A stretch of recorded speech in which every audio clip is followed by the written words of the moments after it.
died of hypothermia on my own front porch while my husband stood at the window, warm and smiling, waiting for my heart to stop so he could collect the double indemnity on my life insurance. I paid that man $3,000 a month just to wash the dishes, yet he decided my frozen corpse was worth more than my living breath. I am a trauma surgeon who spends her life saving strangers, but I could not save myself from the parasite sleeping in my bed who forged my signature on a second mortgage and gambled our entire future away on cryptocurrency while I worked double shifts. How does a person look into the eyes of the woman who funds their entire existence and decide to lock her out in a historic blizzard? I thought I was buying peace by paying him a salary to be a house husband. Instead, I was financing a predator who was patiently digging my grave. I am sitting here in a rented apartment with nothing left but debt and trauma, shaking from the memory of his indifference. He watched me crawl in the snow and did not even blink. I have lost my home, my savings, and my pride. Please, I need to know, was I arrogant to think money could fix a broken marriage? Or was I just the blind victim of a monster? My name is Catherine Miller. I am 42 years old, though the reflection staring back at me from the darkened window suggests a woman 2 decades my senior. I am, or was, a trauma surgeon at one of the busiest hospitals in Westchester County, New York. My hands, which have held scalps together and massaged stopped hearts back to a rhythm, are currently trembling around a glass of single malt whiskey. I am sitting on the floor of my living room. The furniture is gone, the heavy oak table, the Italian leather sofa, the antique clock that used to chime every 15 minutes. All gone. The only things left are the dust motes dancing in the moonlight and the bitter taste of regret on my tongue. It is funny how silence sounds different depending on how much you paid for it. 6 months ago, this silence was exactly what I wanted to buy. I remember the night the contract was signed. I call it a contract, though at the time, we called it a lifestyle adjustment. It was a Tuesday. I had just come home from a 14-hour shift. I smelled like antiseptic and other people's blood. My feet were swollen inside my Dansko clogs, and my head was pounding with the specific kind of migraine that only comes from telling a mother her teenage son did not survive a car crash. I walked into the kitchen. It was a pristine, magazine cover kitchen. Marble countertops, Viking range, a refrigerator that cost more than my first car. Richard was sitting at the island, nursing a beer. My husband, Richard, is 45, and he has the kind of rugged, aging charm that works well at country clubs, but poorly in job interviews. He had been between opportunities for 2 years. He did not look up when I entered. He was staring at a stack of bills I had left on the counter. "Rough day?" he asked, his voice smooth, lacking any real concern. I opened the fridge, grabbing a bottle of water. I told him it was hell. I told him I just wanted to sleep for a week. Richard said, a heavy, theatrical sound that was meant to draw attention to his own suffering. He spun on the bar stool to face me. He looked sad, defeated. It was a look he had perfected over the last 24 months. "Kat, we need to talk," he said. My stomach tightened. In my line of work, those words usually precede a death notification. In a marriage, they usually precede a request for money. He told me he felt useless. He said that watching the Mexican landscaping crew mow the lawn and the cleaning lady scrub the toilets was emasculating. He said he was a man in his prime, sitting around while strangers tended to his castle. I leaned against the counter, too tired to argue. I asked him what he wanted. "I want to contribute," he said. his eyes wide and earnest. Fire them, Gat. Fire the maid. Fire the gardeners. I will do it. I will do it all. I want to take care of this home. I want to take care of you. I paused. The idea was seductive. No more strangers in the house. No more scheduling conflicts. Just a husband taking pride in our home. But then came the hook. But, Richard added, pausing for effect, I cannot do it for free. It is about dignity.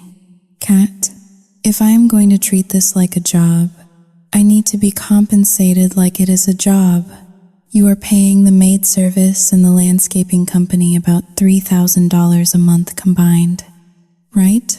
I nodded slowly. Just pay that into our joint savings.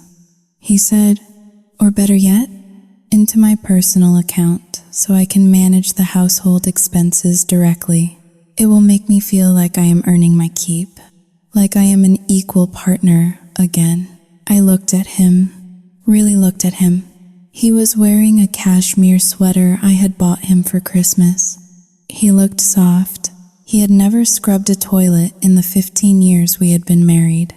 But I saw the desperation in his eyes, or at least what I thought was desperation. Inner monologue. I knew, deep down, this was pathetic. A wife paying her husband to wash his own dishes? It was transactional. It was cold. But I was a surgeon. I was used to fixing problems with precision and resources. I looked at Richard, and I did not see a partner. I saw a liability that I could convert into an asset. If $3,000 a month could buy me a happy husband and a clean house without me lifting a finger, it was a bargain. I was arrogant enough to think I could simply purchase peace. Okay, I said, $3,000 a month, but I want the house spotless. Richard, I deal with chaos at the hospital. I want order here. He stood up and hugged me. He smelled of expensive cologne and stale beer. Thank you, honey, he whispered into my hair. You will not regret this. I am going to make this place a sanctuary for you. I pulled away and went upstairs to shower, feeling a sense of relief. I thought I had solved the problem. I thought I was in control. I transferred the first $3,000 the next morning before my rounds. That was the first red flag, though I chose to ignore it. The moment his phone pinged with the bank notification, he did not text me to say thank you or I love you. He texted me a picture of a new set of golf clubs he had been eyeing. The caption read, "Investment in my mental health. Thanks, babe." I frowned at the screen, standing in the trauma bay, blood on my scrubs. I told myself it was fine. He was happy. I was the provider. I was the strong one. I did not realize then that by handing him that money, I was not buying his labor.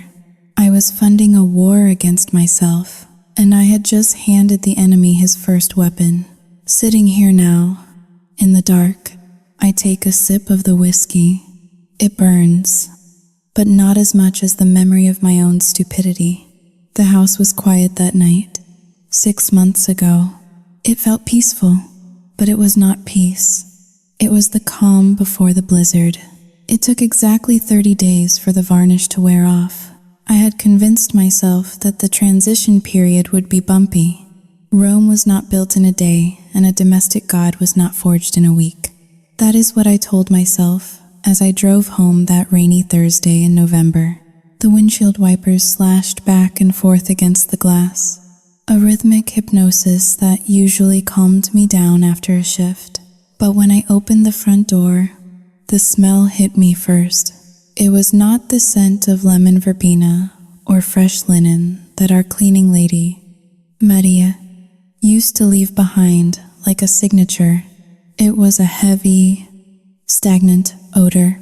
It smelled of stale pizza crusts, left in a box too long, and wet dog, which was strange, because we did not own a dog. I walked into the living room. dropping my keys on the console table. My finger traced a line across the wood. It came away gray and thick with dust. Richard was sprawled on the couch. The television was blaring a sports commentary, the volume loud enough to rattle the windows. He had a bag of chips balanced on his chest and a beer in his hand. He did not get up to greet me. He just tilted his head back and grinned. "Hey, superstar," he said. "You are home early." I looked around the room. There was a pile of laundry on the armchair that I recognized from 3 days ago. It had not moved. There were rings of water condensation on the coffee table where he had forgotten to use coasters. "Richard," I said, keeping my voice level.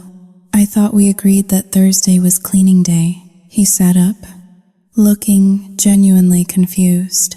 He blinked at me like a child who had just been woken from a nap. "I did clean, Cat," he said. "I spent all morning scrubbing the floors. My back is killing me." I looked down at the hardwood floor. There was a sticky patch near the rug that looked suspiciously like spilled soda. There were dog hair tumbleweeds drifting in the draft from the hallway. "Richard, look at this," I said, pointing to the dust on the table. "Look at the floor. It is sticky." He stood up then, his face darkening. It was a subtle shift, like a cloud passing over the sun. "You are doing it again," he said. His voice was soft, patronizing. "Doing what?" I asked, projecting. He said. He walked over to me and placed his hands on my shoulders. His palms were warm and clammy. "You are exhausted. Catherine, you work these insane hours at the hospital, surrounded by death and perfectionism, and you bring that energy home. I mopped this floor at 10 in the morning. If it looks dirty to you, it is because your lenses are dirty." I blinked. I took a step back. For a second, I actually looked at the floor again. Was it dirty? Or was I just seeing the flaws because I was looking for them? "I am not projecting, Richard," I said, but my voice lacked conviction. "The laundry is still there. I was letting it air dry," he said smoothly. "The dryer ruins the fabric. You know that. I am trying to protect your expensive clothes. Cat, you are so ungrateful sometimes." Ungrateful. The word stung. I was paying him $3,000 a month, more than some people earned working full-time, and he was calling me ungrateful. Inner monologue. I felt a spike of rage in my chest, hot and sharp. I wanted to scream that he was lying. I wanted to drag him to the sticky spot on the floor and rub his nose in it like a bad puppy. But then I looked at his face. He looked hurt. He looked like a husband who had tried his best and failed to please a demanding wife. I felt a sudden wave of guilt. Was I becoming a tyrant? Was I turning into the cold, clinical surgeon who could not tolerate a single bacterium? I was so tired. My brain felt like it was packed with cotton wool. Maybe he did clean. Maybe the dust settles faster in this old house. "I am sorry," I whispered. "I am just tired. Go upstairs," he said, kissing my forehead. "I will order dinner. You relax." I went upstairs, feeling like I had just lost a battle I did not even know I was fighting. I went into the master bedroom to change. I sat at my vanity table to take off my jewelry. My eyes scanned the velvet tray where I kept my daily pieces. My hand froze. Where were my sapphire earrings? They were small, understated studs that my grandmother had left me. They were not incredibly valuable in terms of money, but they were the only thing I had left of her. I wore them on special occasions, or when I needed luck. I had left them right there, in the small ceramic dish. 2 days ago, I checked the drawers. I checked the floor. I checked the pockets of my blazer. Nothing. I walked back to the top of the stairs. "Richard," I called out, "have you seen my sapphire earrings?" There was a pause from the living room. Then, his voice drifted up, casual and dismissive. "You lost those a week ago. Yet, do not you remember?" I gripped the banister. "No," I said. "I saw them on Tuesday. They were on the dresser."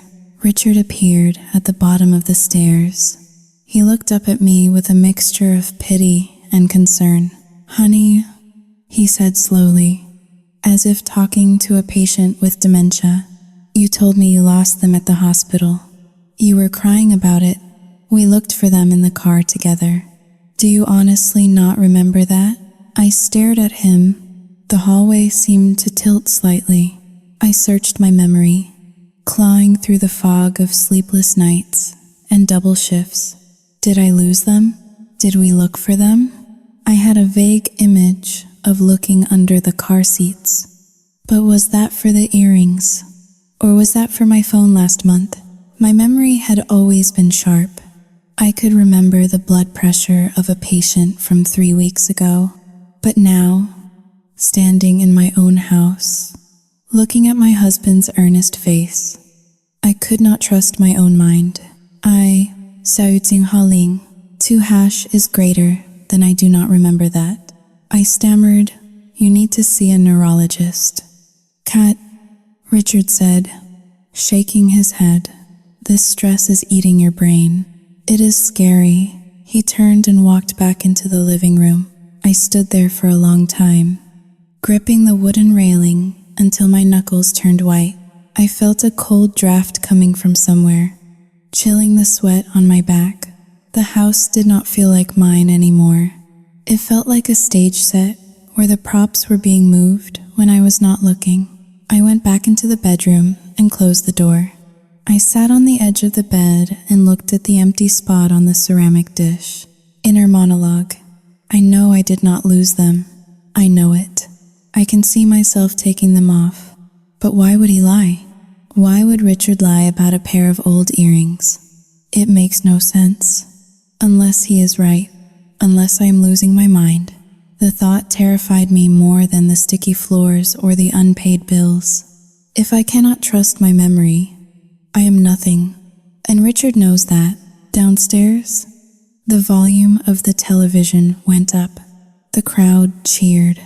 My husband was celebrating something, while I sat in the dark, wondering where the first piece of me had gone. The human brain is a master of denial.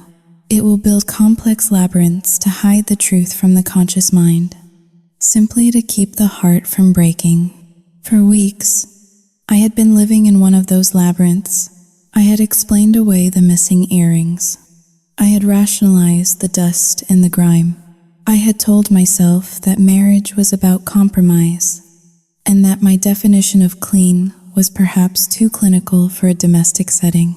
But facts are stubborn things, unlike memories, which can be gaslit and twisted. Numbers on a page do not lie. They do not have emotions. They just are. It was a Tuesday night, 3 weeks after the earring incident. I had come home late again, my body aching from a 12-hour shift in the emergency room. The house was dark. Richard was upstairs, already asleep, or pretending to be. I walked into the kitchen to pour myself a glass of water. The recycling bin was overflowing. Cans and cardboard were spilling onto the floor. I felt a flicker of irritation. Part of our agreement, part of the $3,000 a month, was that trash and recycling were his domain. I see him, bending down to pick up a stray newspaper. As I shoved it down into the blue plastic bin, something caught my eye. It was a crumpled ball of paper, wedged between a milk jug and a wine bottle. It was not a flyer or junk mail. It was thick, quality paper, bank stationery. I knew that paper texture. It was from the bank where we held the emergency credit card. The card I had given to Richard strictly for groceries and household repairs. the card that had a $5,000 limit. I reached in and pulled it out. My fingers were shaking slightly, though I did not know why.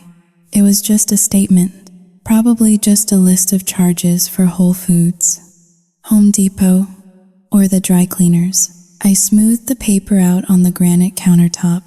The kitchen light hummed overhead, casting a harsh, yellow glare on the black ink. I scanned the list. November 2nd, DraftKings, $500. November 3rd, Coinbase, $1,000. November 5th, FanDuel, $300.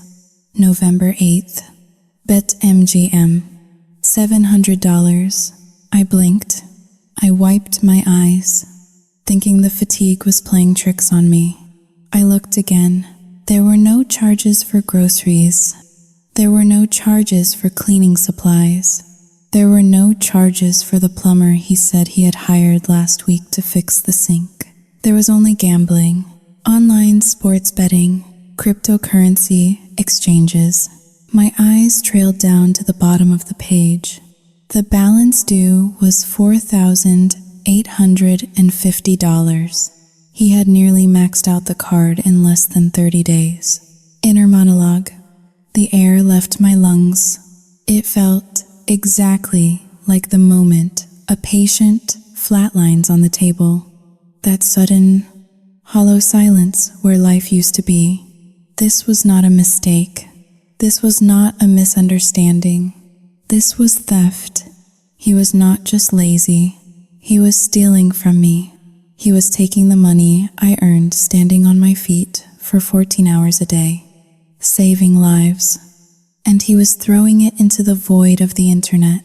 And he was lying to my face every single day. I felt a heat rise up my neck. It was not the slow burn of resentment I had felt before. This was an inferno. I grabbed the paper and marched out of the kitchen. I did not take off my shoes. I did not care if I woke him up. I walked up the stairs, my footsteps heavy and deliberate. I pushed open the door to the master bedroom. Richard was lying in bed, the blue light of his phone illuminating his face. He was smiling at something on the screen. When he saw me, he quickly locked the phone and placed it face down on the nightstand. "Hey," he said, his voice groggy but guarded. "Is everything okay?" I walked over to the side of the bed and threw the crumpled paper onto his chest. "Explain this," I said. My voice was low, trembling with a mixture of rage and betrayal. He picked up the paper, squinting at it in the dim light. He took a long time to read it. Too long. He was buying time. He was constructing the narrative. "Where did you get this?" he asked, finally. He did not look at the numbers. He looked at me, his eyes narrowing. "I found it in the recycling," I said. "You threw it away. You tried to hide it." "I was not hiding it, Catherine," he snapped. Sitting up, I threw it away because I handled it. I did not want to clutter the counter. "You are always complaining about clutter, aren't you?" "Do not pivot, Richard," I said, my voice rising. "Look at the charges. DraftKings, Coinbase, $5,000 in 1 month. That card was for food. It was for the house." He threw the covers off and stood up. He was wearing just his boxer briefs, standing there in the semi-darkness. Looming over me, he was a big man, 6 feet 2 inches tall. For the first time in our marriage, his size did not feel protective. It felt threatening. "It is an investment," he shouted. The sudden volume made me flinch. "Investment?" I repeated, incredulous. "Betting on football games is an investment? Buying crypto coins that crash the next day is an investment? You do not understand finance." "Catherine," he yelled, stepping closer. "You are a nurse. You understand blood and guts. You do not understand how money works in the real world." I am trying to build something for us. I am trying to multiply our savings so I do not have to beg you for an allowance like a child. You are gambling away my money. I screamed back. I am not a nurse. Richard, I am a surgeon. I know exactly how math works, and I know that the house always wins. You lied to me. You stole from me. Then it happened. The mask did not just slip. It shattered.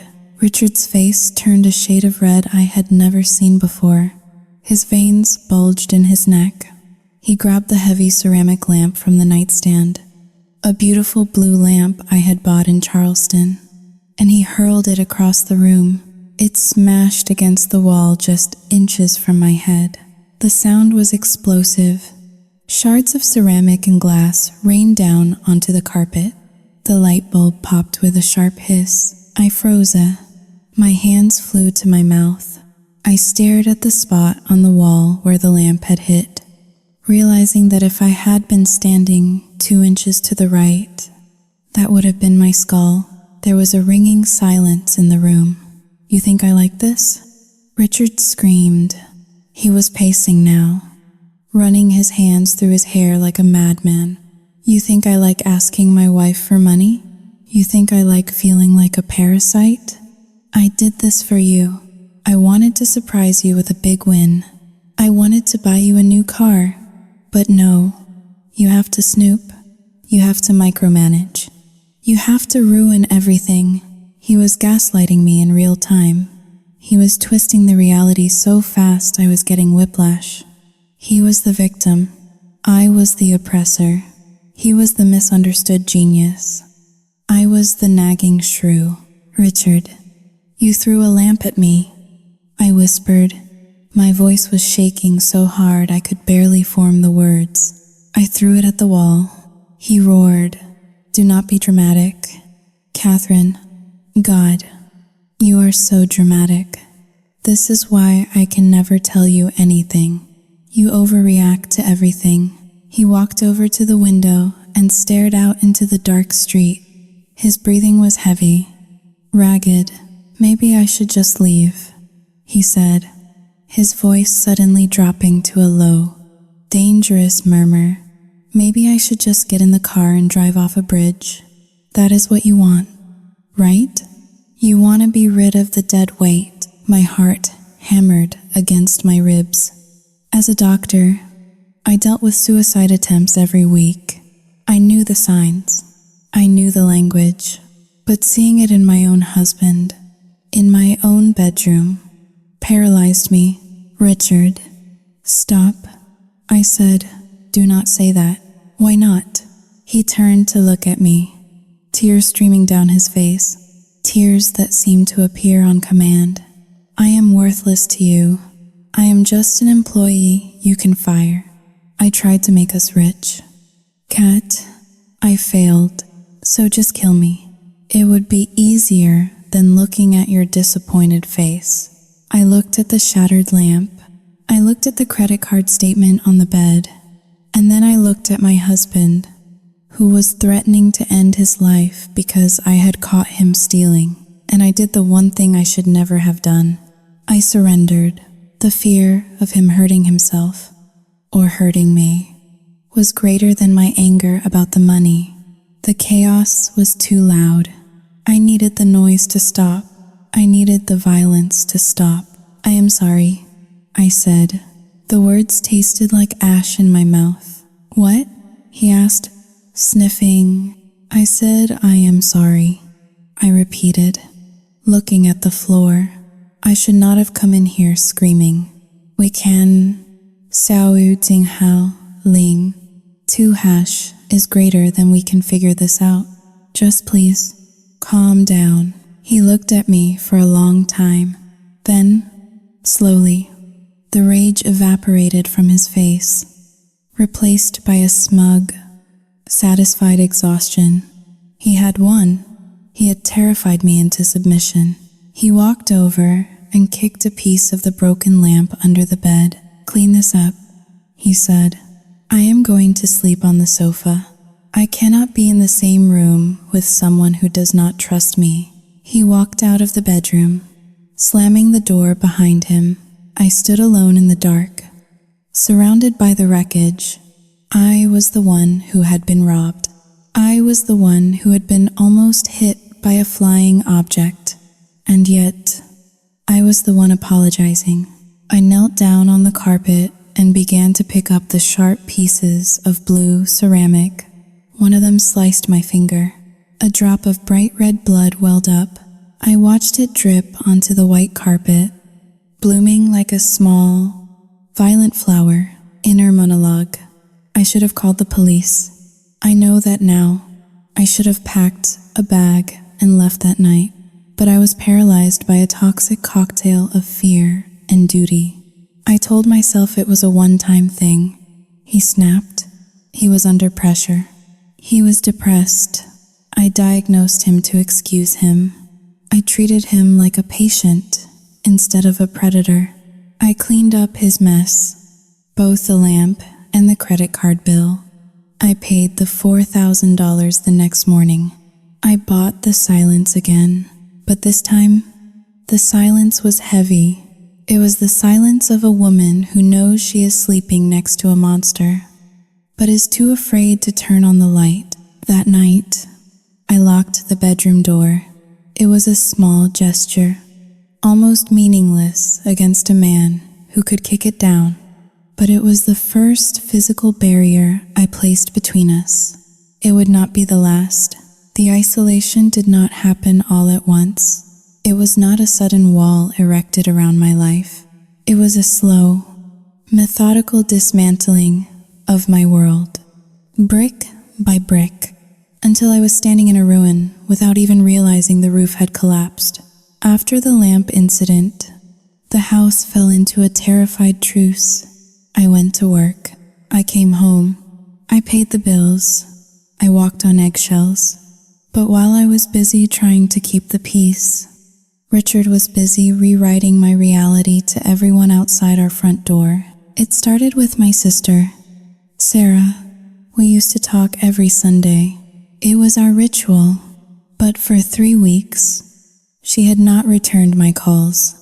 I assumed she was busy with her kids or her new job.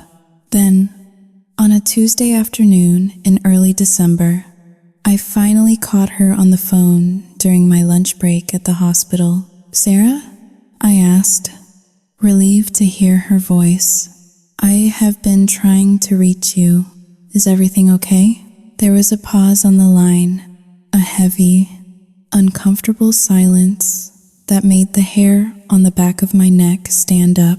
"I should be asking you that, Catherine," Sarah said. Her voice was cool, distant. It lacked the warmth I relied on. "What do you mean?"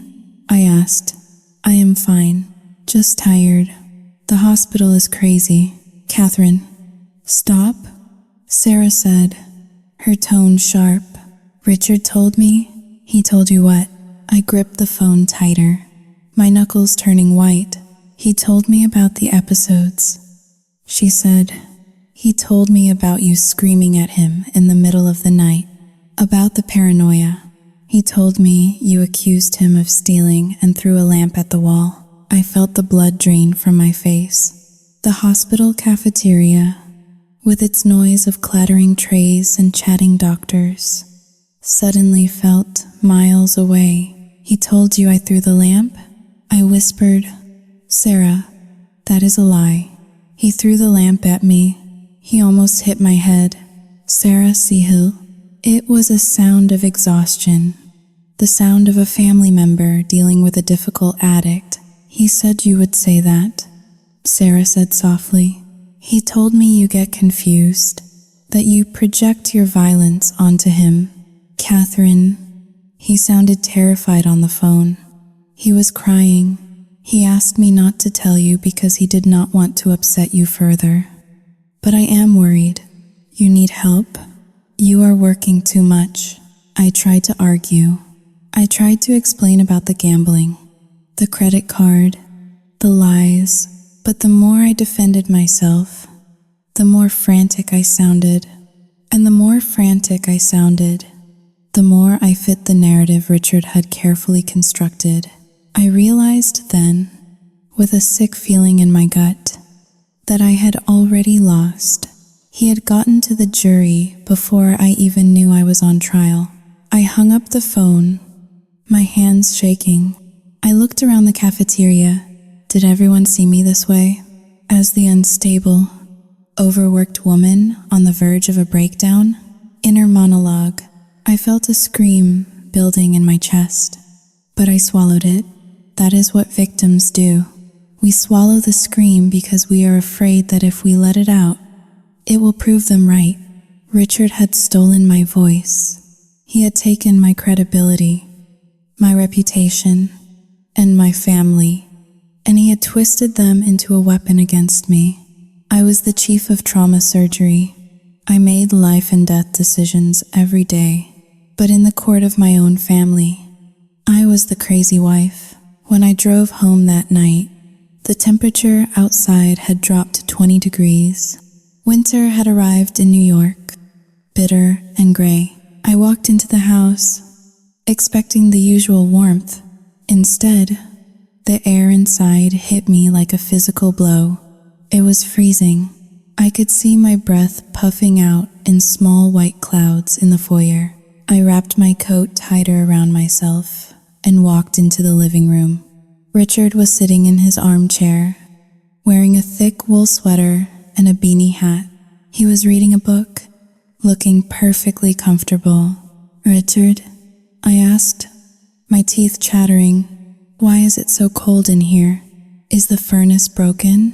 He looked up, marking his page with a calm, deliberate slowness. "No, the furnace is fine," he said. I turned the thermostat down. "Down to what?" I asked, walking over to the control panel on the wall. The digital display read 55 degrees. "Richard, it is 55 degrees in here," I exclaimed. "It is freezing outside. Why would you do this? We need to save money." "Catherine," he said, his voice dripping with condescension, "you were so upset about the credit card bill last month. You made such a scene about my spending. So, I am helping. I calculated that if we keep the house at 55 instead of 70, we save almost $200 a month." I stared at him. The logic was twisted, perverse. He had blown $5,000 on online gambling, and now he was punishing me by freezing me in my own home to save $200. It was not about the money. It was about control. It was about making me uncomfortable. It was about making me pay for confronting him. "Richard, turn the heat up," I said. "I am shivering. I have been working for 12 hours. I need to be warm. Put on a sweater," he said, not looking up from his book. "Or are you too good for that? Do you need to burn money to feel comfortable? You are always so wasteful." "Cat," I looked at his smug face, protected by his wool layers. I felt a tear freeze on my cheek. I wanted to fight. I wanted to scream. But I remembered Sarah's voice on the phone. He said you get confused. He said you scream. If I scream now, I was the crazy one. If I fought, I was the abuser. I walked over to the thermostat. My fingers hovered over the dial. "Do not touch it," Richard said. His voice was low, but it carried a threat. "If you touch it, I will assume you do not care about our financial future. I will assume you want us to fail." I pulled my hand back. I was a coward. I know that now, but I was so tired. I was so incredibly cold. From the inside out, I went upstairs to the bedroom. The air up there was even colder. I put on 2 sweaters and a pair of thick wool socks. I crawled under the heavy down duvet, curling into a ball to preserve my body heat. I lay there in the dark, watching the moonlight reflect off the frost that was forming on the inside of the window pane. Inner monologue. This is my house. I thought, I paid for the walls. I paid for the roof. I paid for the furnace. But I am a guest here. No, not a guest. A prisoner. He controls the information. He controls the temperature.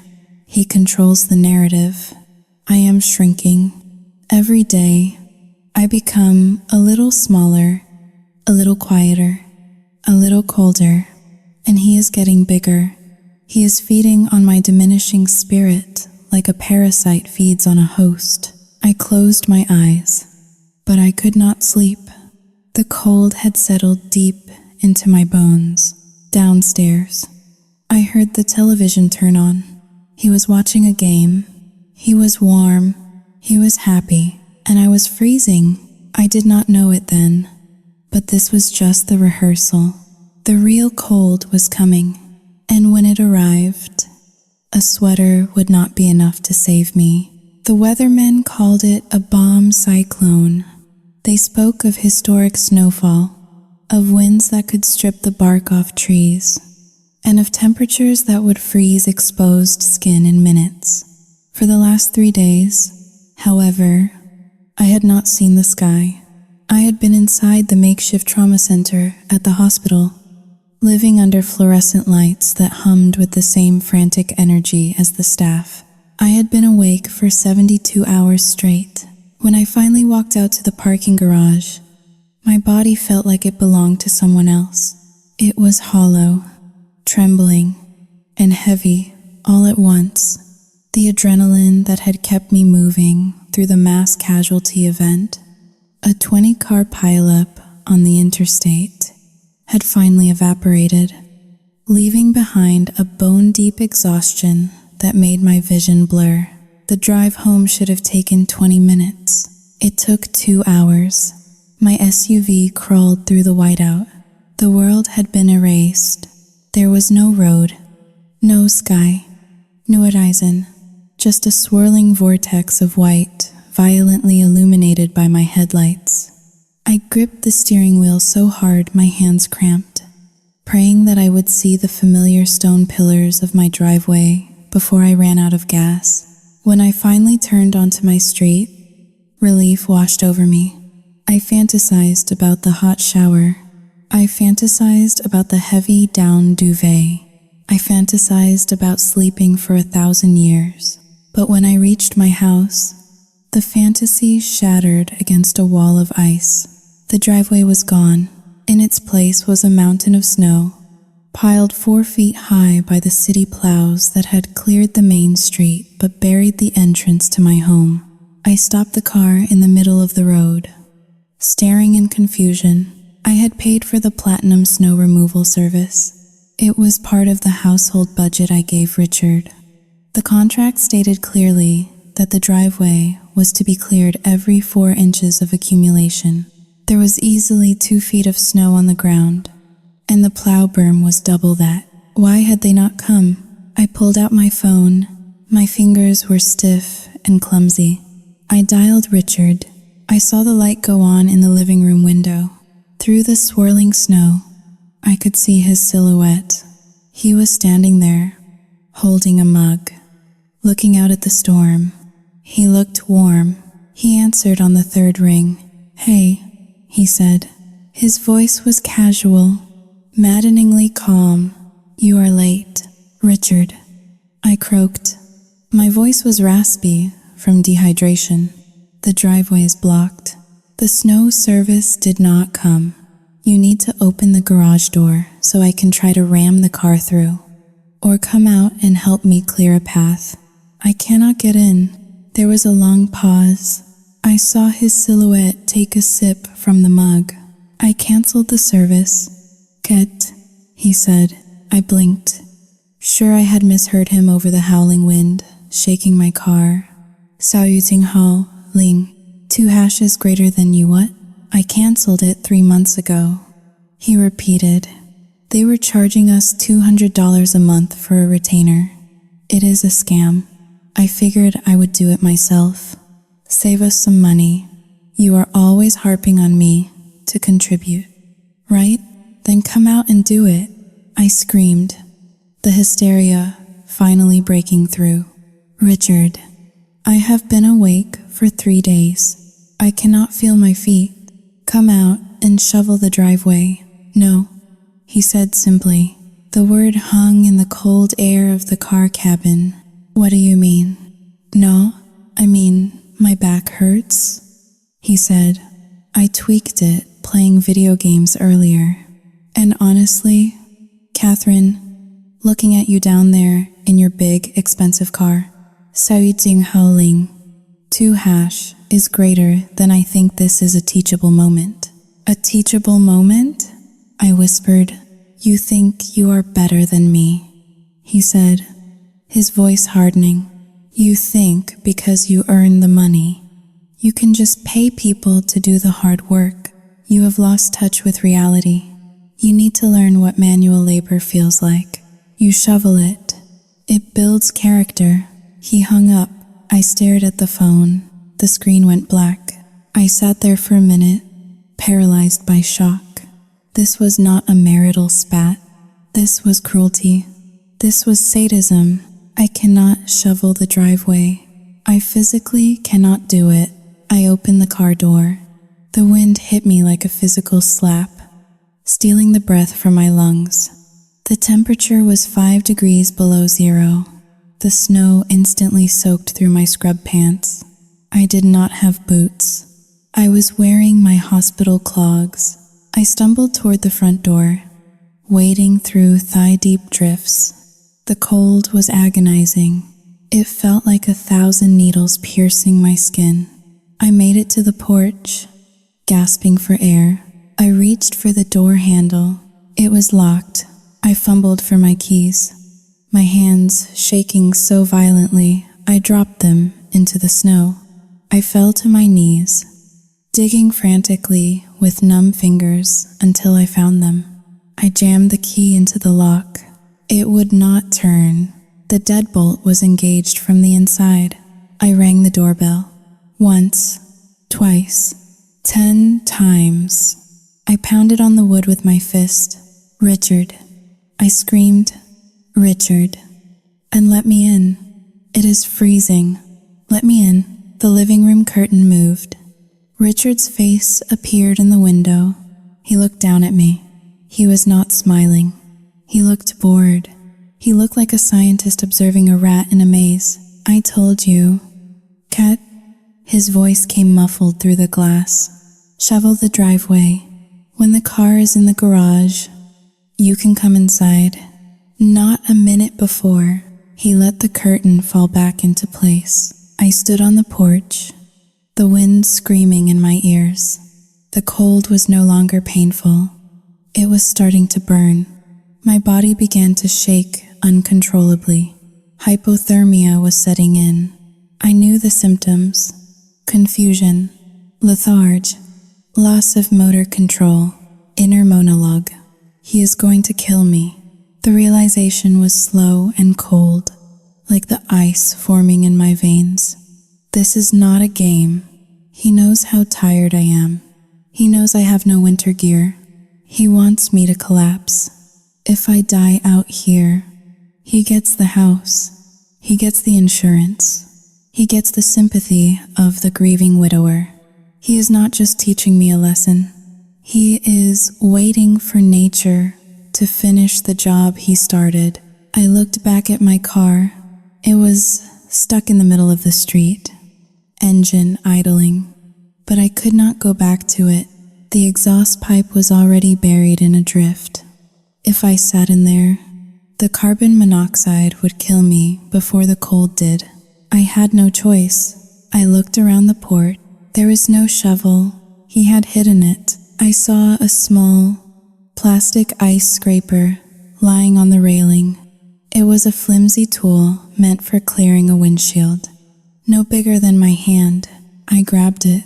I stepped off the porch and into the waist-deep snow. I started to dig. I dug with the fury of a dying animal. I dug with tears freezing on my face. I dug until my hands lost all feeling and looked like claws. Every scoop of snow was a testament to my hatred. I was not digging a path to my house. I was digging a grave for the love I once had for my husband. Richard watched from the window, warm and safe. He thought he was breaking me. He thought he was teaching me submission. He was wrong. Out there in the white hell, shivering and alone, the Catherine who tried to buy peace died.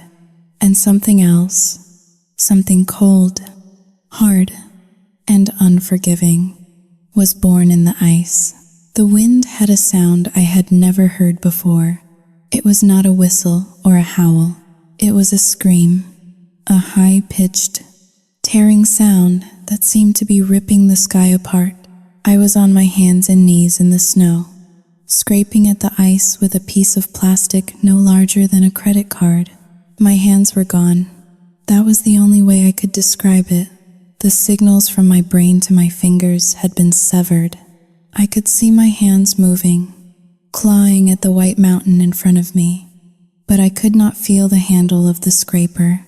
I could not feel the snow soaking into the knees of my scrub pants.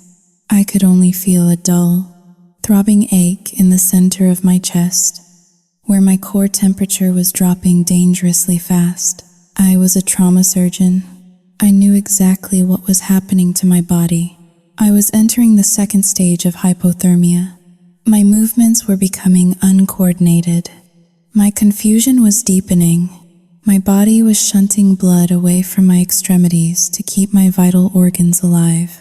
I was cannibalizing myself to survive the man I had married. I looked up at the house. The golden light from the living room spilled out onto the snow, mocking me. It looked so warm. It looked like heaven. And standing in the window, like a gatekeeper to paradise, was Richard. He was not even watching me anymore. He had gone back to the television.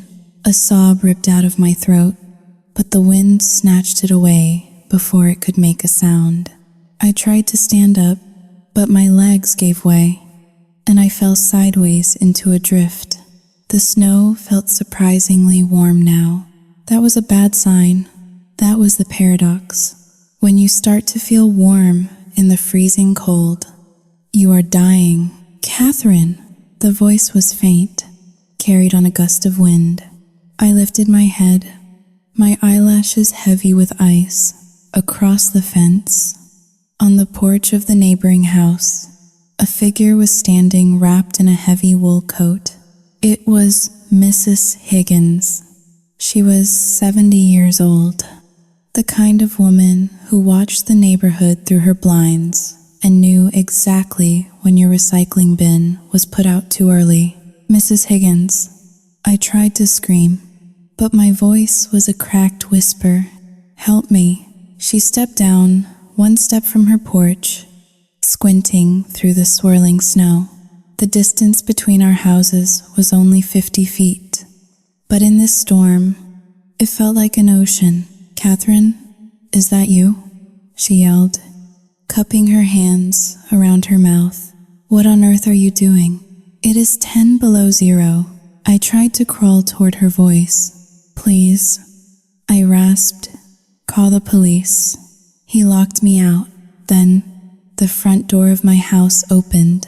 A flood of warmth rushed out, melting the snowflakes instantly on the porch. Richard stepped out. He was not wearing a coat.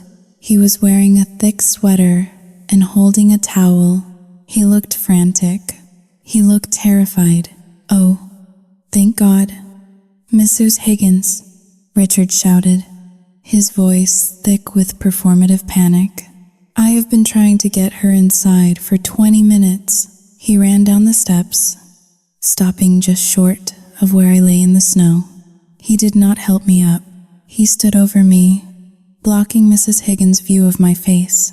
What is going on? Mrs. Higgins yelled back, clutching her coat collar. Why is she on the ground? Richard turned to her, his face a mask of tragic exhaustion. She is drunk. Martha, he shouted, using her first name to establish intimacy. She came home from the hospital completely wasted. She is having one of her episodes. She insists she has to shovel the driveway. She thinks the car is stuck, but it is fine.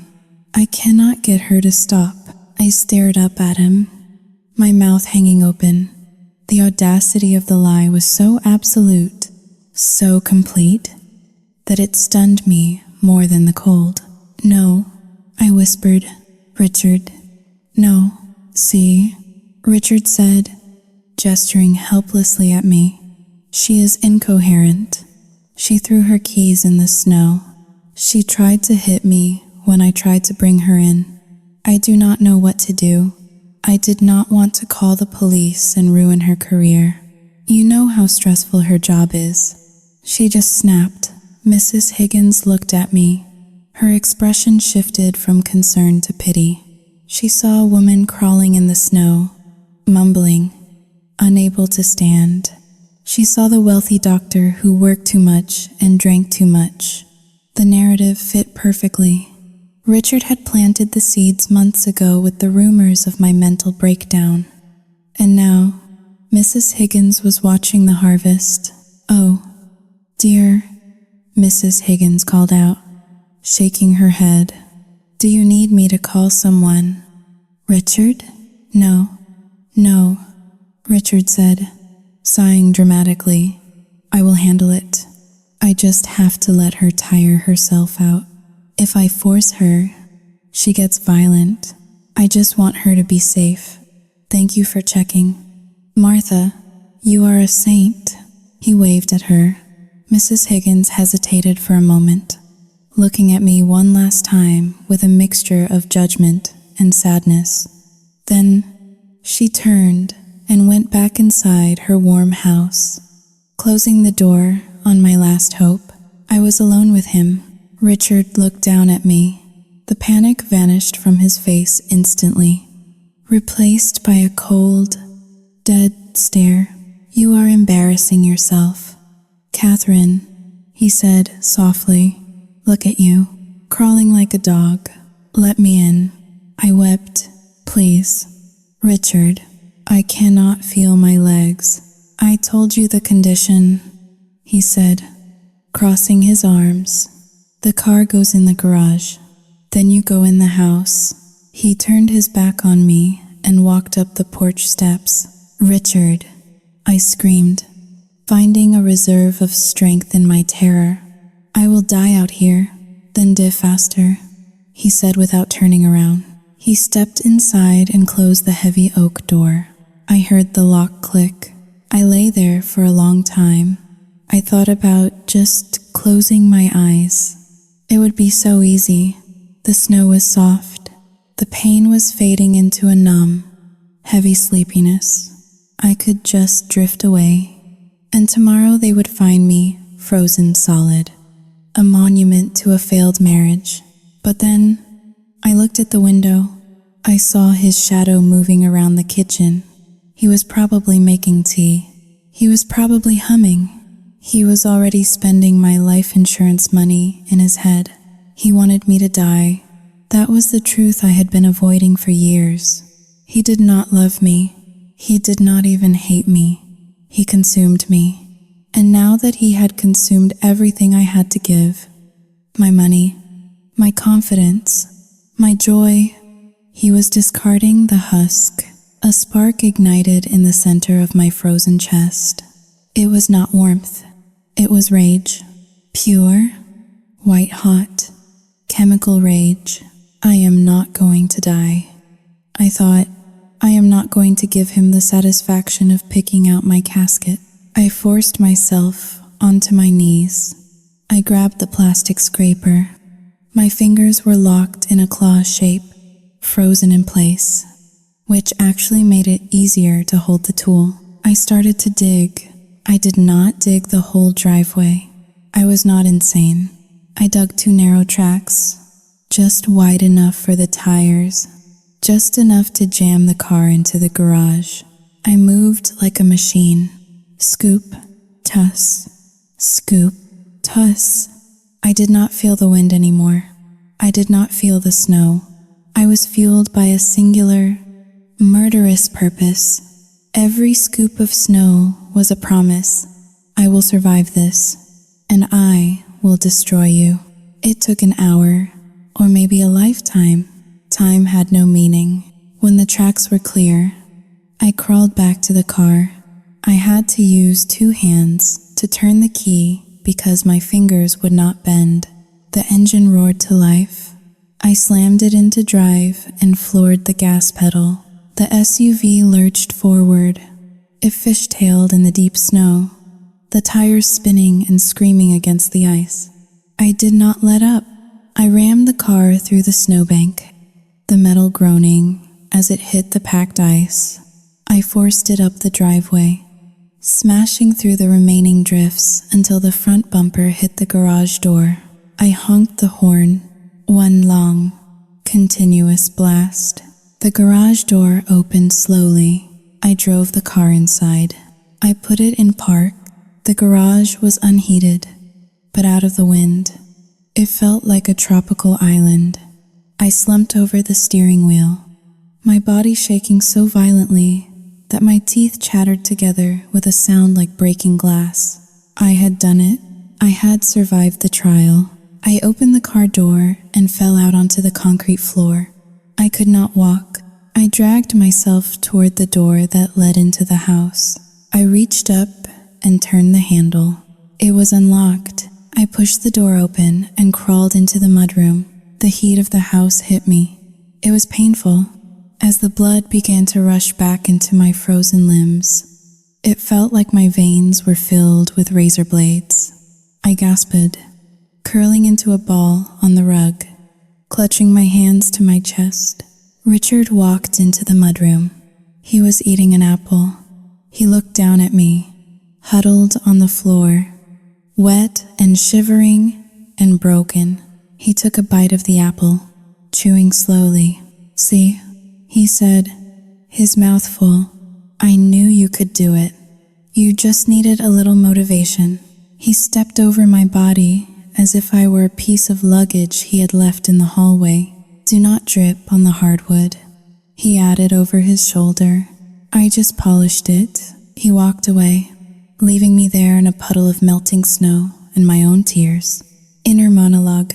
He thinks he has broken me. He thinks this is the end. He thinks I will crawl into bed and thank him for letting me back inside. But he is wrong. The woman who crawled into this house is not the same woman he locked out. That woman was a wife. This woman is a surgeon who has just decided that the tumor needs to be cut out. I lay there for 10 minutes, waiting for the feeling to return to my legs. And as the pain of the thaw set in, my mind began to sharpen. I needed evidence. I needed proof. And I remembered where he spent all his time. The basement. He had forgotten to lock the basement door when he came up to mock me. I pushed myself up. I was not going to the bedroom. I was going down. The hallway was quiet, save for the muffled sounds of gunfire and explosions coming from the living room television. Richard was back in his sanctuary, immersing himself in a digital war while the real casualty of his cruelty limped through the shadows of our home. My feet felt like blocks of wood wrapped in sandpaper. The thawing process had begun, and with it came a burning, prickly agony that shot up my shins with every step. I bit my lip until I tasted iron to keep from crying out. I could not let him hear me. Not yet. I moved past the living room entrance. Through the crack in the door, I saw the back of his head. He was wearing his noise-canceling headphones, the expensive ones I had bought him for his birthday last year. He was shouting into his microphone, commanding his virtual teammates to flank the enemy. The irony was so thick it nearly choked me.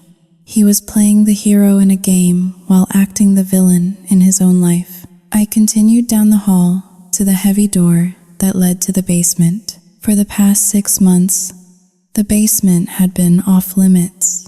Richard had claimed he was setting up a man cave, a place where he could work on his resume and do some woodworking. He had installed a heavy-duty deadbolt on the door 3 weeks after our agreement began. He told me it was for safety. to keep dangerous tools away from any visiting children. Though we never had visitors anymore, I stood before the door. It was locked. I limped back to the mudroom, my eyes scanning the shelves where we kept the household tools. My hands were still stiff, my fingers swollen and red, resembling uncooked sausages more than the dexterous instruments of a surgeon. I grabbed a heavy flathead screwdriver and a claw hammer. The metal was cold against my burning skin. I returned to the basement door. I did not care about the paint. I did not care about the wood. I jammed the screwdriver into the gap between the door and the frame, right next to the lock. I hammered the end of it with the palm of my hand. Ignoring the flare of pain that shot up my arm, I leaned my entire body weight against the handle, using the leverage to pop the latch. The wood splintered with a loud crack that echoed like a gunshot in the silent hallway. Halling. Zwei Raute ist größer als I Froze. I waited for the sound of footsteps. I waited for Richard to tear off his headphones and come storming out. But the explosions from the television continued uninterrupted. He was too absorbed in his fantasy world to notice the destruction of his real one. I pushed the door open. A wave of heat hit me instantly. It was not the musty, damp air of a typical basement. It was a dry, electric heat, smelling of ozone and burning plastic. It was at least 85 degrees down there. I descended the stairs, clutching the hammer. My shadow stretched long and distorted against the wall. When I reached the bottom, I gasped. The basement was not a woodworking shop. There were no saws, no lumber, no workbench. It looked like the server room of a tech startup. Along the far wall, where the guest storage used to be, sat two massive metal racks. They were filled with rows of graphics cards, their cooling fans spinning furiously, creating a low, deafening drone that vibrated in my teeth. Blue and red LED lights blinked in a chaotic rhythm, casting the room in a sinister, neon glow. It was a cryptocurrency mining rig, a massive one.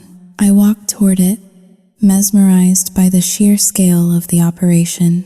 The electricity bill alone to run this setup would be astronomical. Suddenly, the budget cuts and the 55-degree thermostat made sickening sense. He was not saving money. He was diverting every kilowatt of power to these machines to mine digital coins that were likely worthless. But the mining rig was just the background noise. In the center of the room sat his desk. It was a chaotic mess of papers, fast food wrappers, and empty energy drink cans. 3 monitors were set up in a semicircle. The center screen was open to an online gambling site. A poker game was in progress, blinking with the notification, insufficient funds. I walked around the desk. My legs were shaking, but not from the cold anymore. I began to sift through the papers. The first thing I found was a stack of envelopes from a collection agency. They were addressed to Richard, but the last name was misspelled. Final notice. The red stamp screamed, "Legal action imminent." I pushed them aside. I found a notebook. It was filled with scribbles, parlays, odds, crypto projections. It looked like the diary of a madman. Then I saw the folder. It was a thick, manila folder tucked under a pizza box. It had the logo of a mortgage lender I did not recognize. I opened it. The document was titled Home Equity Line of Credit Agreement. I scanned the pages, my breath catching in my throat. The loan amount was for $150,000. The date was from 4 months ago. I flipped to the last page. There, at the bottom, were 2 signatures. One was Richard's, sprawling and arrogant. The other was mine, Catherine Elizabeth Miller. It was a perfect forgery. He had practiced. He had traced it from our marriage license or a tax return. He had signed my name to put a second mortgage on the house I had bought before I even met him. Inner monologue. He stole the house. He literally stole the equity out from under me while I was sleeping. All those double shifts, all those holidays I worked, all the blood and trauma I absorbed to pay off this mortgage. Saoyuting Haoling. 2 hashes greater than he liquidated it. He turned the roof over my head into poker chips and computer parts. I felt a wave of nausea so strong I had to grip the edge of the desk. But there was more. Under the mortgage papers was a sleek, glossy brochure from an insurance company. Attached to it was a policy document, life insurance policy. Insured, Catherine Miller. Beneficiary, Richard Miller. The policy had been taken out 2 months ago. The coverage was for $2 million. I read the fine print. I did not need a law degree to understand it. There was a specific clause highlighted in yellow highlighter. Double indemnity for accidental death. Accidental death, like a car accident on an icy road, or freezing to death in a blizzard because you were locked out of your own home. The room spun. The hum of the computer fans sounded like a swarm of hornets inside my skull. This was not just financial abuse. This was premeditated murder. He had been waiting. He had been setting the stage. The memory loss gaslighting was to discredit me so that if I died under suspicious circumstances, everyone would say, "Oh, poor Catherine. She was so unstable. She must have wandered out into the snow. You are not supposed to be down here." The voice cut through the hum of the fans like a knife. I spun around. Richard was standing at the bottom of the stairs. He was not wearing his headphones anymore. His face was in shadow, but his posture was rigid. He was blocking the only exit. I stood my ground, clutching the mortgage papers in one hand and the hammer in the other. "Get out of my way." "Richard," I said. My voice was low and steady. It was the voice I used when a patient was crashing and I needed everyone to listen. He walked toward me slowly. He did not look like the pathetic, lazy husband anymore. He looked big. He looked dangerous. "Put the papers down, Cat," he said. "You do not understand what you are looking at. Those are complex financial instruments." I laughed. It was a dry, brittle sound. "Complex financial instruments?" I repeated. "You forged my signature." "Richard, you took out a second mortgage on my house. You took out a life insurance policy on me. I did it for us," he shouted, closing the distance between us. "I needed capital. The mining rig is going to pay off. Bitcoin is going to skyrocket next month. I was going to pay off the loan before you even knew it existed. I was going to hand you a check for $1 million and tell you to quit that job that makes you so miserable." "You are lying," I screamed. "Look at this room. You have gambled away everything. You locked me out in the snow. Richard, you wanted me to die. You wanted that insurance money." He stopped 5 feet away from me. His eyes flicked to the hammer in my hand, then up to my face. The mask of the misunderstood genius dropped. His face twisted into a sneer of pure contempt. "So what if I did?" He spat. "Do you know what it is like living with you? Do you know what it is like to be the husband of the great Dr. Miller? Oh, Catherine is a saint. Catherine saves lives. You walk around this house like you own the world just because you pay the bills. You emasculate me every single day with your charity." "I do not emasculate you," I yelled. "I supported you. I gave you everything. I paid you to wash your own dishes just to make you feel like a man. And that is exactly why you deserve this." He roared. "You think you can buy respect? You think you can buy love? You are nothing but a checkbook to me. Catherine, a walking ATM machine. And honestly, looking at you now, Saoyi Jinghaoling, 2# is greater than you are worth a lot more dead than you are alive. The air in the room seemed to vanish. He had said it. He had admitted it. Saoyi Jinghaoling, 2# is greater than. He lunged. He moved faster than I expected for a man of his size. He grabbed my wrist, the one holding the hammer. His grip was crushing. I cried out as he twisted my arm. The hammer clattered to the floor. He shoved me backward. I slammed into the desk, the monitors wobbling dangerously, the mortgage papers scattered across the floor. He was on top of me in a second, pinning me against the edge of the desk. His hands were around my throat, not squeezing yet, but holding me there. His face was inches from mine. I could smell the apples he had been eating and the stale coffee on his breath. "You ruined it," he whispered. "We were so close. Another hour outside and you would have just gone to sleep. It would have been peaceful.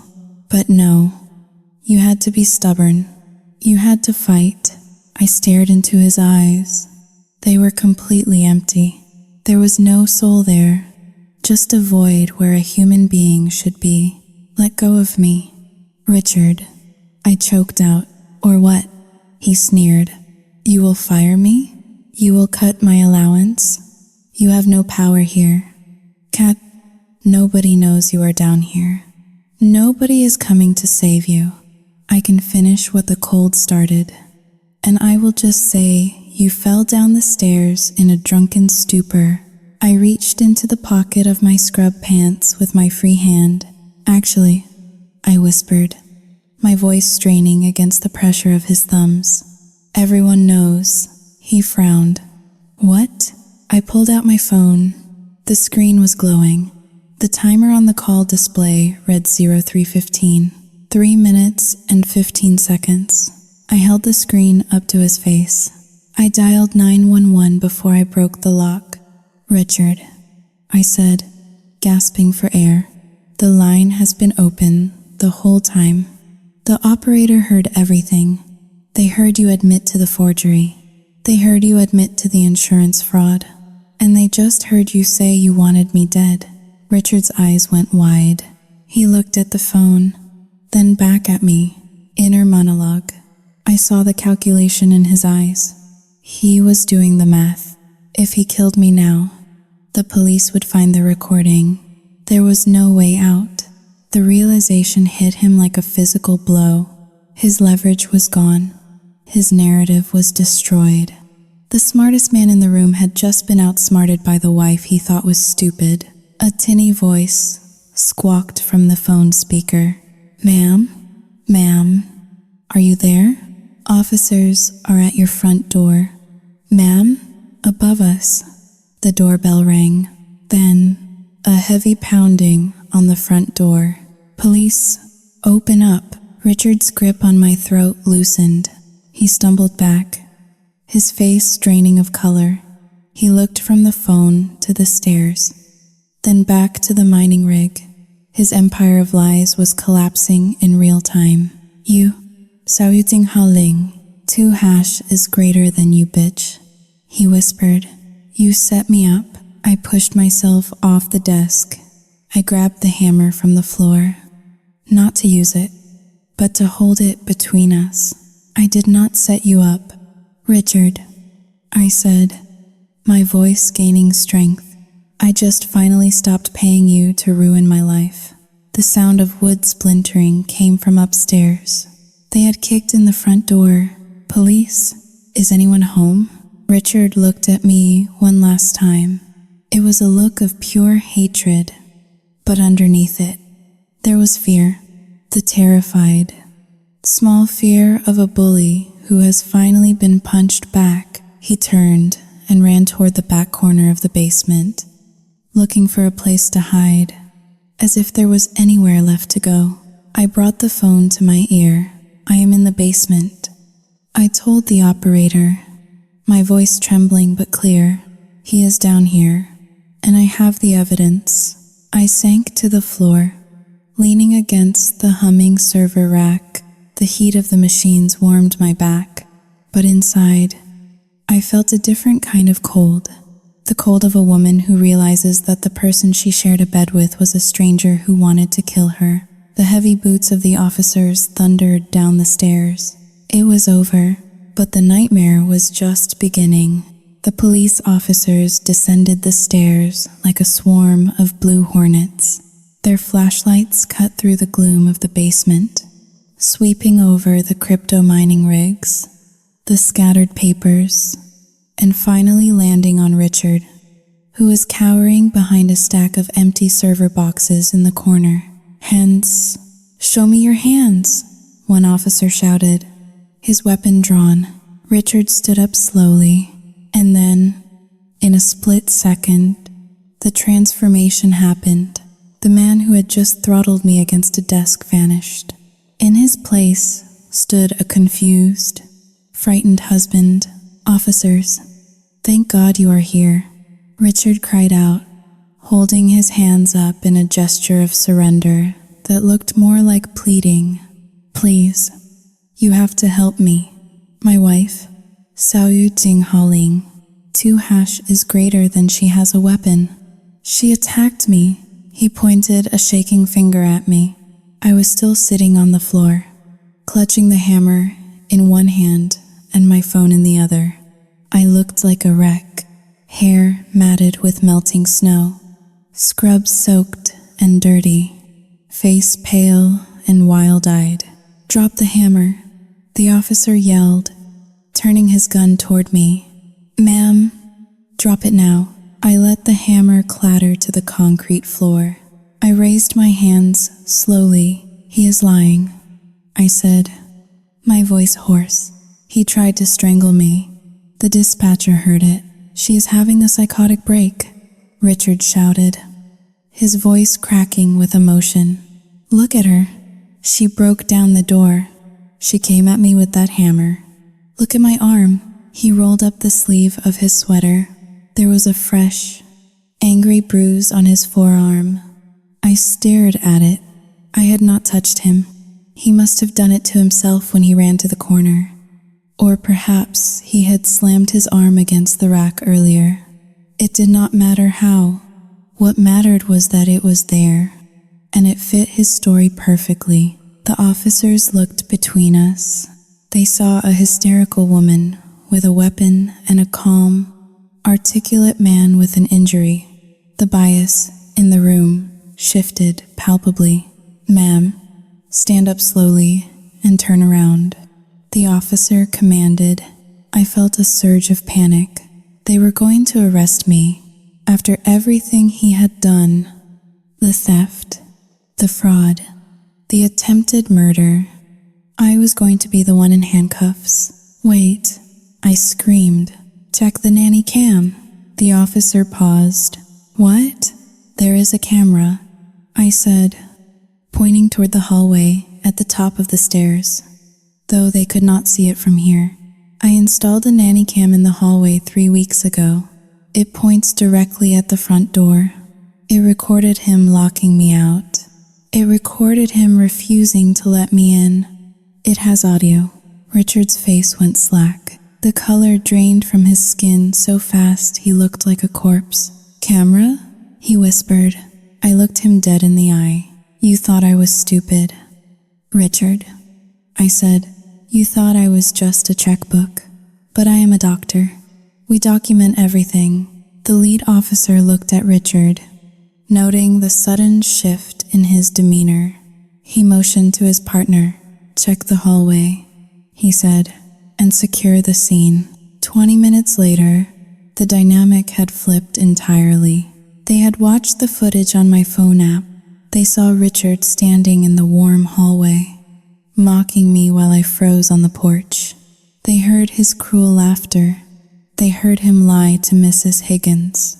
And most importantly, they heard the audio from the 911 call I had made in the basement, capturing his confession about the insurance and his threat to kill me. Richard was handcuffed. As they marched him up the stairs, he did not look at me. He looked at the floor, muttering to himself, But as he passed the officer holding the evidence bag with the forged mortgage papers, he stopped. He turned his head and looked at me one last time. "You will never sell this house," he spat, his voice filled with venom. "It is leverage to the hilt. You are broke." "Catherine, I spent every dime. You have nothing. Keep moving," the officer said, shoving him forward. I sat on the bottom step of the stairs as they took him away. The blue and red lights from the police cruisers flashed through the small basement window, painting the walls in a strobing rhythm of chaos. But the nightmare did not end when the patrol cars drove away. The next morning, the story broke. In our small suburban town, gossip traveled faster than light. Local doctor's husband arrested for fraud and attempted murder. Trauma surgeon, victim of frozen domestic abuse plot. My phone exploded with messages. People I had not heard from in years were suddenly texting me, asking for details, offering hollow prayers. The hospital administration called, placing me on administrative leave to deal with my personal matters. It was a polite way of saying they did not want the drama bleeding into the workplace. I went to the grocery store 2 days later to buy milk. I could feel the eyes on me. "Did you hear?" A woman whispered in the aisle next to me. She was pretending to look at cereal boxes. Her husband gambled away their life savings. "I heard he tried to freeze her to death," her friend replied. "But honestly, how did she not know? She is a doctor. How can you be that smart and that stupid at the same time?" "That's stupid." The words cut deeper than the cold ever did. They were right. That was the tragedy of it. The public did not see me as a survivor. They saw me as a fool. They saw a woman who had let a man rob her blind for months because she was too busy, too proud, or too desperate to see the truth. I left the cart in the middle of the aisle and walked out. I drove home to the empty house. The for sale sign was not up yet, but I knew it was coming. Richard was right about one thing. The finances were a disaster.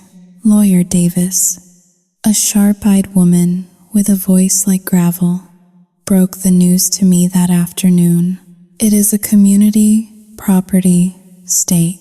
"Catherine," she said, shuffling through the stack of debts Richard had accrued. "The gambling debts are technically his, but the mortgage? Since your name is on the deed and he forged your signature, we can fight it, but the bank is going to freeze the assets during the investigation. And the crypto loans? He used the joint account as collateral. So what does that mean?" I asked, feeling numb. "It means the money is gone," she said gently. "The savings, the retirement fund, it is all gone to pay the creditors. We can sue him, but you cannot get blood from a stone. He has nothing." I sat in her plush leather chair and stared out the window.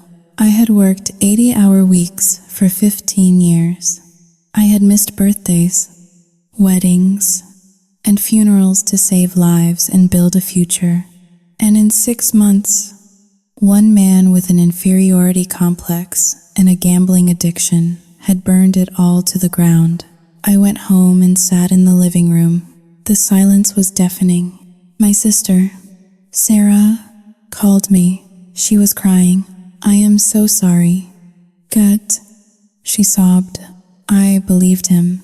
"I told him where you were when you were working late. I thought I was helping. I am so sorry. It is not your fault." "Sarah," I said tiredly, "he is a master at this. He made us all actors in his play." I hung up. I walked to the kitchen. The recycling bin was still there, where I had found the first credit card statement. The ghost of my old life lingered in every corner. The life where I thought I was in control. The life where I thought $3,000 a month could buy happiness. I realized then that the public shame, the financial ruin, And the betrayal were not the worst parts. The worst part was the loss of trust in myself. I had been a surgeon. My job was to see what others missed, to diagnose, to fix, and I had missed the cancer growing in my own bed until it was terminal. Inner monologue. I am not a victim. I refuse to be a victim, but I am not a victor either.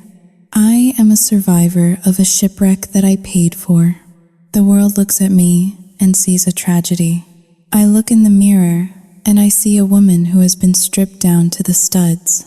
The drywall is gone. The paint is peeled. But the foundation, 사유징하ling, 2# is greater than the foundation is still there. And maybe, just maybe, that is enough to rebuild.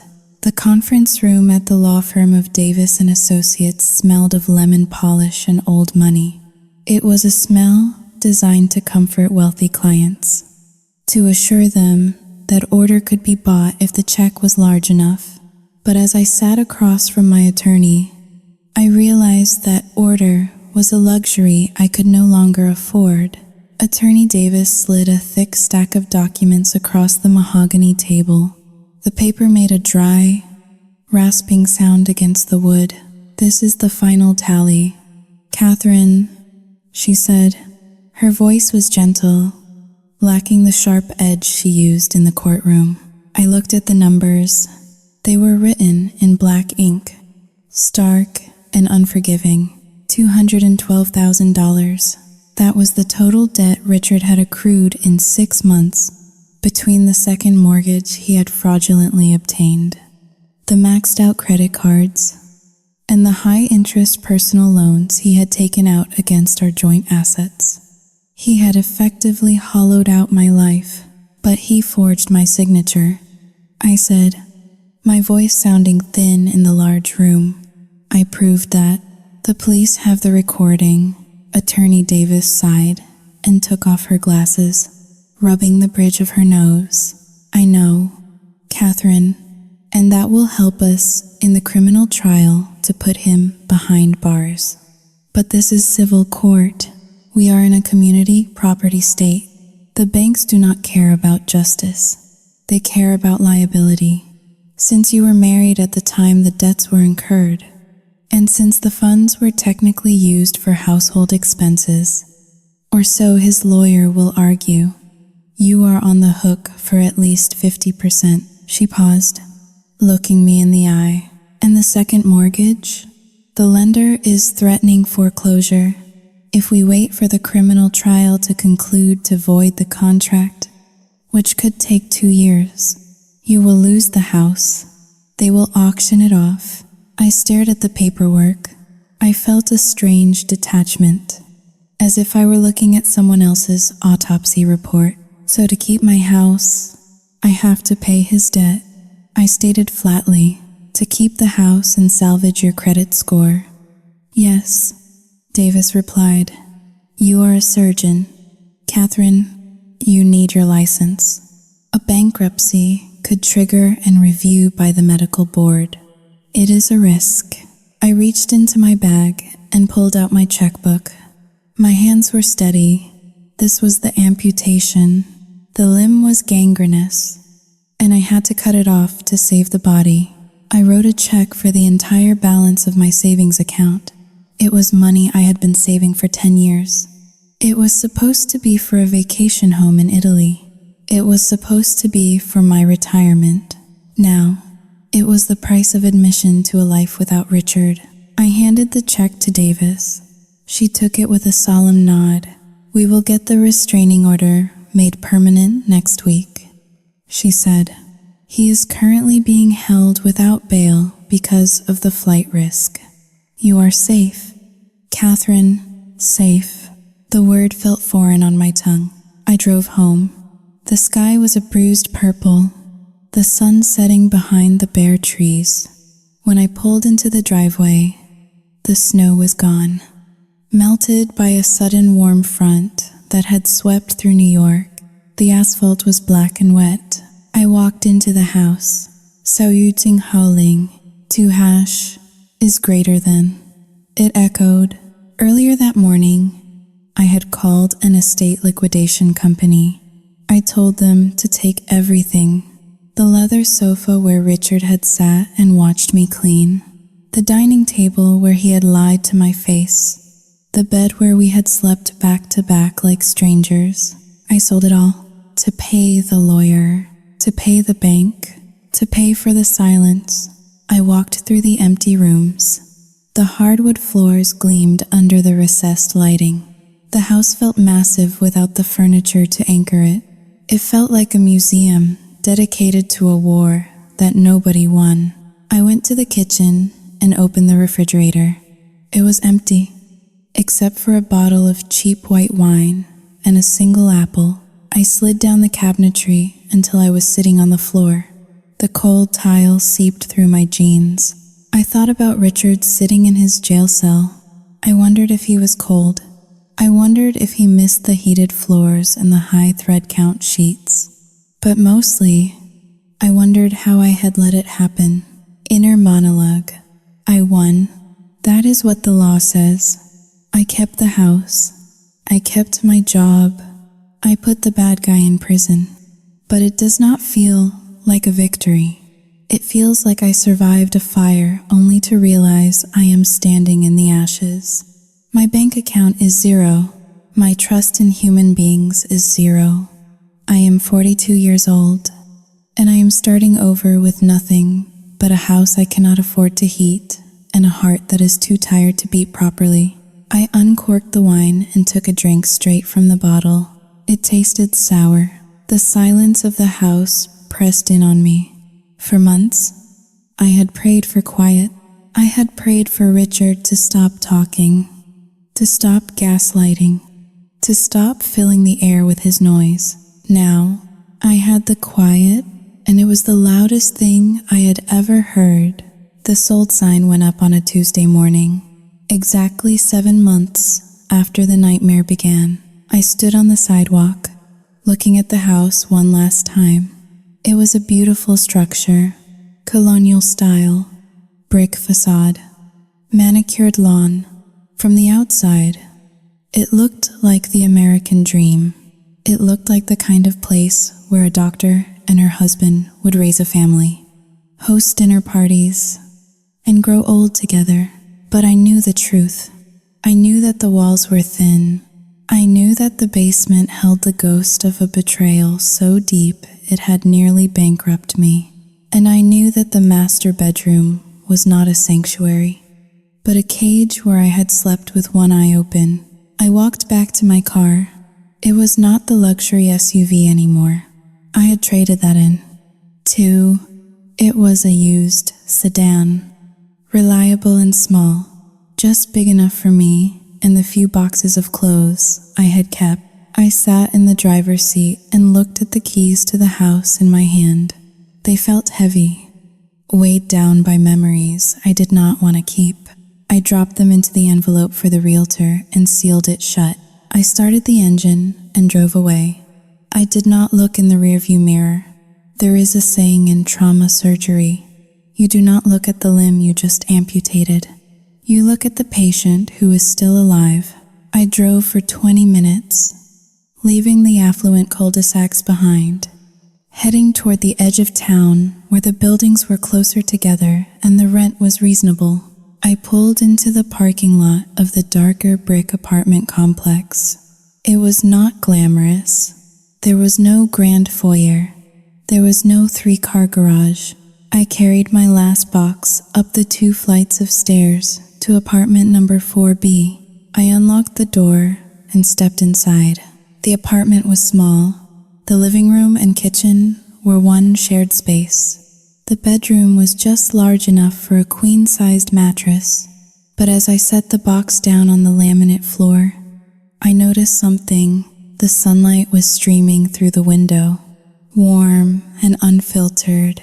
I sat down on the floor, leaning my back against the wall. Inner monologue. I lost almost everything. The house, the savings, the status. But as I sit here, I realize I was guilty too. Not of fraud, but of arrogance, I thought I could use my money to control Richard. I thought I could pay him to be the man I wanted him to be. I treated our marriage like a business transaction. I paid for services rendered. And when you treat a relationship like a business, you should not be surprised when your partner tries to embezzle from you. It was a hard pill to swallow, but necessary. I had tried to buy peace because I was too afraid to demand respect. I had enabled a monster because it was easier than being alone. I stood up and walked over to the thermostat on the wall. It was an old analog dial, yellowed with age, saluting Huling. 2 hashes greater than I turned it. I heard the furnace kick on instantly. A low, steady rumble. Within minutes, hot air began to pour out of the vents. I held my hand in front of the grate, feeling the heat wash over my skin. It was 72 degrees. I closed my eyes. For the first time in 6 months, I was not shivering. I was not looking over my shoulder. I was poor. I was single. I was starting over at 42, but I was warm.